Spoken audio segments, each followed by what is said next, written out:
Tipos de bloques. Para empezar, hay que decir que existen 3 tipos de bloques. El tipo A, el cual su resistencia a la compresión medida en 28 días es 133 kilogramos por centímetro cuadrado, con un mínimo de 120 kilogramos por centímetro cuadrado. Esta es obligatoria en obras mayores a 1000 metros cuadrados y de 3 pisos o más. El tipo B, el cual vamos a utilizar, su resistencia a los 28 días es de 90 kilogramos por centímetro cuadrado, con un mínimo de 70 kilogramos por centímetro cuadrado. Se puede usar en obras menores a 1000 metros cuadrados y de 1 o 2 pisos de altura. A los 28 días resiste 75 kilogramos por centímetro cuadrado y con un mínimo de 70 kilogramos por centímetro cuadrado.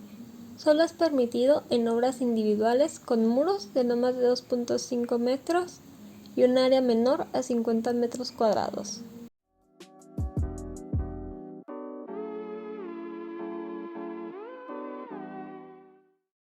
Proceso constructivo, almacenamiento y manejo. Deben de estar secos antes de ser colocados, ya que deben de absorber el exceso de agua del mortero. Esto porque el mortero es muy fluido, ya que tiene una relación cemento-agua y con un revenimiento de 20 a 25 centímetros. Si están secos, una vez colocado el bloque, estos absorben el agua de la mezcla y se hace más resistente. En lluvias, deben de estar bajo algo impermeable para que así no se mojen. Si los bloques se llegaran a saturar, se debe usar una relación más baja de cemento-agua, con un aditivo plastificante y el uso de vibradores. En climas muy secos, es responsabilidad del profesional a cargo humedecerlos o no. Se deben de almacenar sobre tarimas o un piso firme. El caso es que no se contamine con tierra y evitar roturas en los bloques. Fabricación del mortero de junta. Se debe de constituir de cemento, arena, agua. También se puede usar cal si no se tiene el cemento de albañilería. El mortero debe ser muy trabajable, esto para que se pueda adherir totalmente a los bloques. Su consistencia puede determinarse de forma práctica colocando una porción en la cuchara poniéndola en posición vertical o invertida. El mortero se somete a una prueba donde se pone con un cono truncado de mortero a 25 caídas de 0.5 pulgadas de altura a una tabla especial de laboratorio. Se comparan los diámetros de la muestra cónica con los de la muestra y se tiene un rango de aceptación de 110% más menos 5%. Aquí se describe una condición de laboratorio. En campo es diferente porque para reducir un mortero es con más agua, donde se permita que sea más trabajable pero resistente. Esta agua se pierde con la absorción inicial debido a los bloques. El mortero se mezcla con una batidora de eje horizontal durante un periodo de 3 a 10 minutos. Con menos tiempo es menor trabajabilidad, donde no se retiene el agua y tiene un contenido de aire menor a lo óptimo. A mayor tiempo se reduce la resistencia del mortero. Fabricación del concreto de relleno de celdas. Este concreto debe de ser una mezcla de cemento, arena, piedra quintilla y agua, con las proporciones adecuadas. El concreto debe tener un revenimiento de 20 a 25 centímetros. Se debe de mezclar con una batidora mecánica de 3 a 10 minutos. Se debe de mantener revolviendo después de ser mezclado con la batidora y antes de su colocación, previniendo así su segregación. Se hacen las pruebas donde se elaboran unos prismas de concreto de relleno con una sección transversal cuadrada con 76 milímetros o más por lado y el doble en profundidad. El molde se forma con 4 unidades de concreto del mismo molde. Se debe de simular las condiciones del bloque con el concreto de relleno. En la superficie del bloque se coloca un material permeable con el fin de que el concreto no se adhiera a las paredes del bloque. Estos moldes se remueven dentro de 24 a 48 horas, se transportan al laboratorio para el ensayo o la compresión. Pegado de bloques. El mortero de junta se esparce por toda la cala longitudinal superior del bloque ya colocado y en las laterales de contacto del bloque que se va a colocar. Se coloca presionando hacia abajo y lateralmente contra el bloque que esté adjunto, hasta obtener su posición deseada. Las juntas deben de ser de un mínimo de 0.5 centímetros y un máximo de 1.5 centímetros.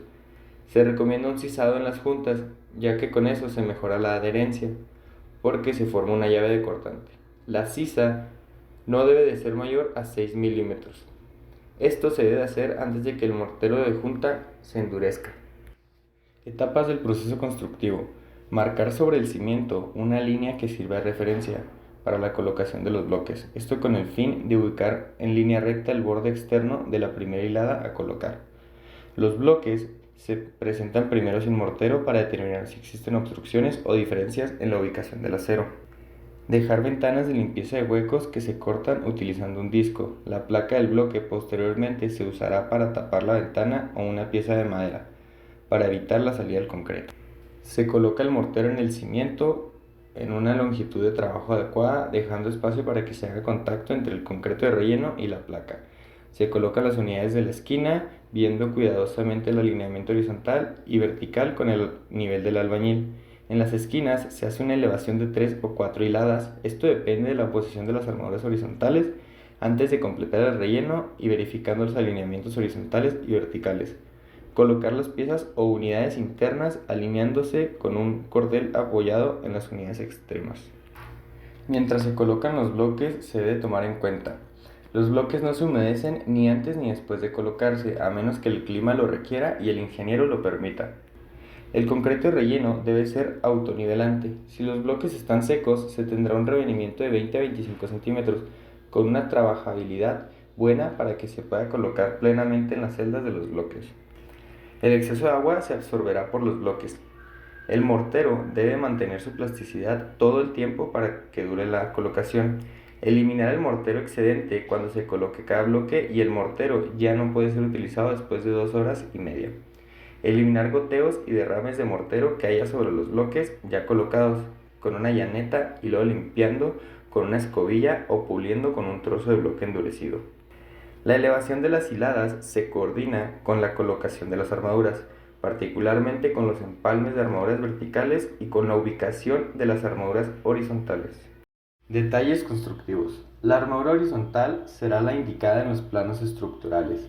Para la construcción de viviendas de 1 o 2 pisos se recomienda colocar la armadura horizontal cada 3 o 4 hiladas dependiendo del diseño. Esta armadura puede colocarse con 3 opciones distintas. 1. Barra de refuerzo corrugada del número 3 empleando bloques especiales denominados viga bloque. Número 2. Barra de refuerzo corrugada del número 3 colocada en bloques especiales con ranura para dar paso a esta armadura. El refuerzo horizontal debe quedar embebido en concreto de relleno o mortero a todo lo largo de la junta. Número 3. Escalera de refuerzo presoldada de varillas de 4.2 milímetros embebidas en el mortero de junta, las cuales se colocan una vez esparcido el mortero de la junta y presionándolas para que quede sumergida y asegurar una buena adherencia. No se recomienda el refuerzo de armadura en diagonal, ya que impide el llenado de las celdas. En la hilada inferior de la zona a rellenar deberán disponerse aberturas o ventanas de inspección destinadas a la eliminación de la suciedad acumulada durante la construcción de la pared.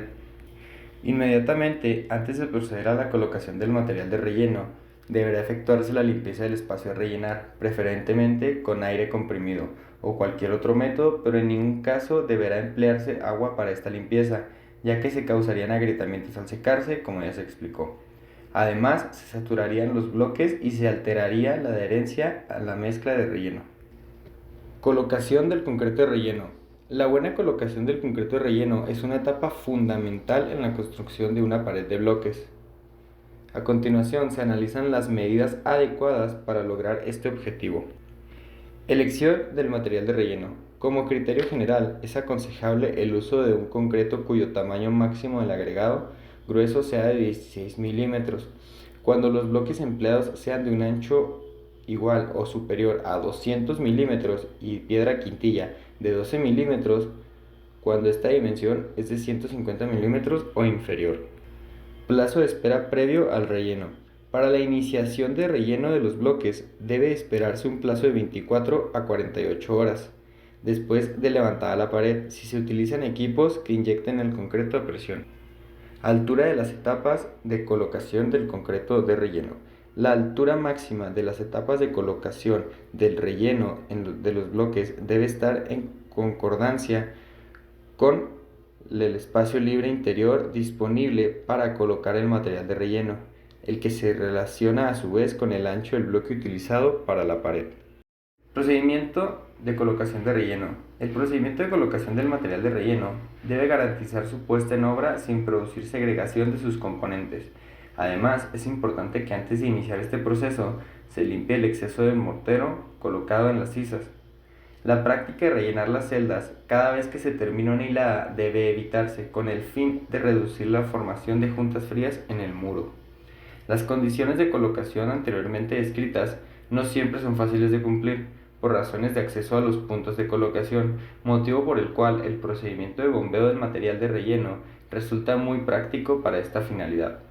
Sin embargo, en obras medianas o pequeñas, su empleo puede resultar de alto costo y se le reemplaza por la colocación mediante baldes, los cuales deberán estar equipados con tubos o mangas que faciliten el acceso hasta la boca de la columna de bloques a rellenar. El colado se debe suspender 5 centímetros por debajo del nivel del último bloque para crear un anclaje o llave de cortante con el concreto de la nueva alzada del bloques, excepto en el caso de las líneas de viga de bloques, donde puede quedar 1.3 centímetros por debajo de la línea del bloque. La compactación del relleno se efectúa mediante un vibrador de aguja con una cabeza de diámetro pequeño o envarillado con una varilla lisa del número 5, con punta redondeada en toda la altura colocada. En caso de emplear vibrador, el tiempo de aplicación debe limitarse al mínimo necesario para lograr la compactación sin producir segregación, aspecto muy importante en este caso, tomando en consideración la alta fluidez del material de relleno. Curado de los muros. La resistencia y la adherencia del mortero de la junta dependen de que el cemento logre el mayor grado de hidratación posible, por lo cual es necesario evitar que dicho mortero pierda el agua de la mezcla. Para esto es necesario curar los muros, teniendo especial cuidado de que los bloques no se vayan a humedecer para evitar su contracción posterior por secado. Se parte del supuesto que los bloques fueron curados en planta, por lo tanto se debe curar únicamente las sisas del mortero. Para el curado se pueden seguir estos procedimientos. Humedecer la superficie, la cara expuesta del mortero de junta con una brocha empapada de agua. Cubrir el muro con telas o láminas impermeables de plástico que eviten o retarden la evaporación de agua del mortero. Estas deben quedar bien adheridas a su superficie y selladas por los lados.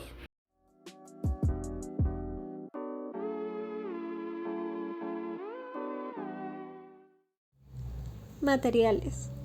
Blocks, que son el elemento principal en la construcción del muro. Cemento será el material que va a permitir unir los bloques. Arena sirve para añadir consistencia al cemento. Grava junto con la arena te ayudarán a tener una mezcla firme. Madera se utilizará para sellar el muro en los pasos finales. Varillas servirán para crear la estructura del muro.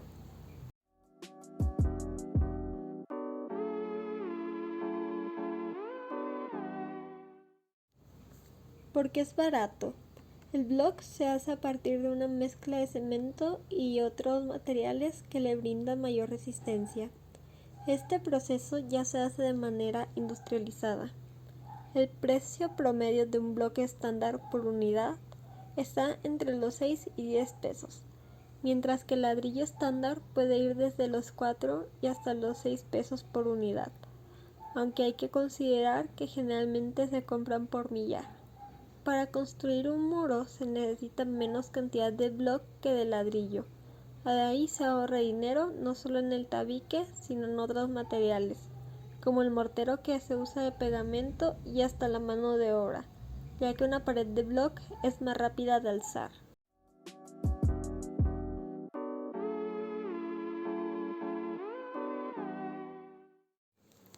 Manejo.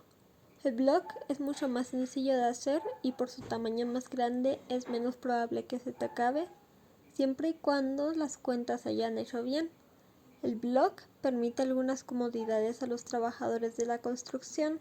Los huecos en su estructura pueden ser aprovechadas para hacer las instalaciones eléctricas o de agua con mayor facilidad. Otros puntos para destacar. Con el block casi siempre se hace un aplanado y se pinta, ya que no es muy vistoso, pero eso no significa que no haya algún estilo minimalista que aprovecha su color gris. Un muro de block es casi el doble de rápido que hacer que uno de ladrillo. Si trasladamos ese factor a una casa entera, se traduce también en un ahorro de material y sueldos, ya que la obra quedará terminada en menos tiempo.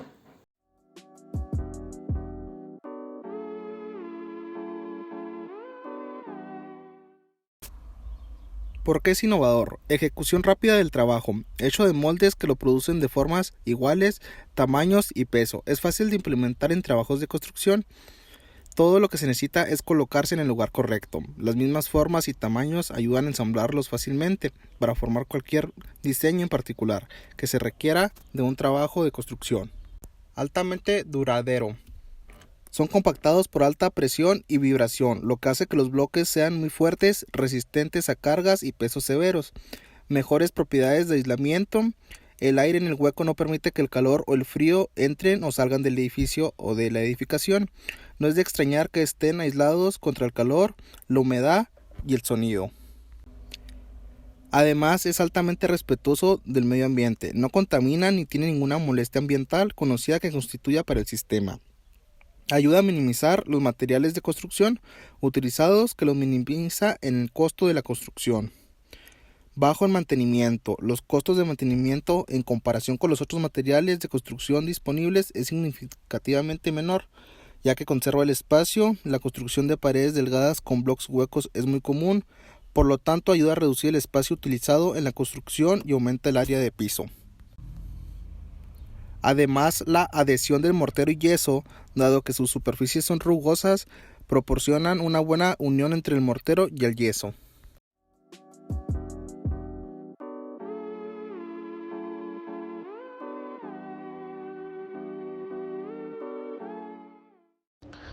Procedimiento constructivo de la losa aligerada.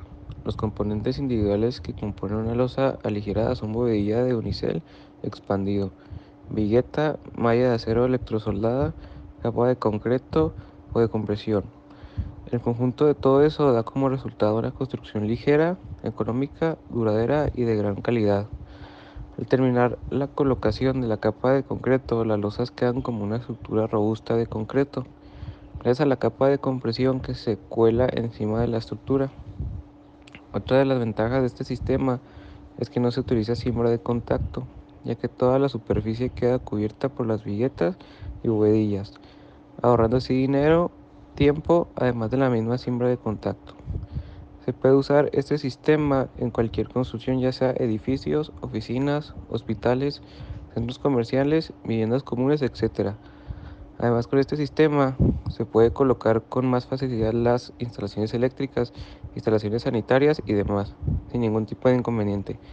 La losa aligerada está hecha con casetón de 50 centímetros por 60 centímetros y 10 centímetros de espesor.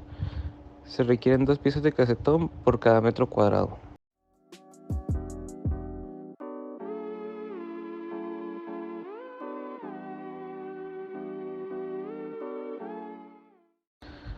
Procedimiento constructivo. Número 1. Apilamiento. Se debe descargar el material y colocarse en un lugar seco y separarse entre 1 a 1.5 metros, según la cantidad de material, para garantizar la posición de la vigueta y facilitar el traslado al momento de colocación. Número 2. Apuntalamiento. Solamente requiere de puntales y soleras. Los puntales, que deben estar separados 1.5 metros, mientras que las soleras deben estar entre 1.5 a 2 metros dependiendo de la altura de la losa. Número 3. Instalación de viguetas y bovedillas. Se los coloca manualmente, empezando por las viguetas y ayudándose de las bovedillas, para medir bien las distancias. 4. Limpieza e hidratación. Al terminar el armado de la estructura, antes de colar con concreto, es importante hacer la primera limpieza de la losa para de esta manera retirar cualquier material ajeno o restos que puedan quedar en la estructura. 5. Colado de la capa de compresión. El colado es igual al que se realiza en una losa tradicional. Se puede realizar con concreto preparado con anticipación o mezclado al momento. 6. Quitar los puntuales. Se debe retirar los puntuales una vez que haya pasado el tiempo necesario para que haya secado bien la capa de compresión o concreto y tenga mínimo una resistencia de 140 kilogramos por centímetro cuadrado. Si es necesario, se debe hacer un reapuntalamiento. Ventajas de losas aligeradas. Tienen una rápida instalación, son un proceso constructivo fácil, rápido y económico. Se puede producir en el tamaño requerido por la obra. Además, se venden en tiempo y forma gracias a que es un producto muy comercial. Son confiables, las losas tienen propiedades antisísmicas, son térmicas y acústicas. Se puede verificar sus propiedades en las fichas técnicas proporcionadas por los fabricantes. Son económicas y ahorradoras. Se reduce un 30% en material de construcción y mano de obra por metro cuadrado. Se disminuye el uso de concreto y acero. Se elimina el armado de fondo para losa. Solamente se usan puntales y soleras como apoyo mientras se elabora la obra. Disminuye el material despreciado ya que se puede reutilizar en la misma obra.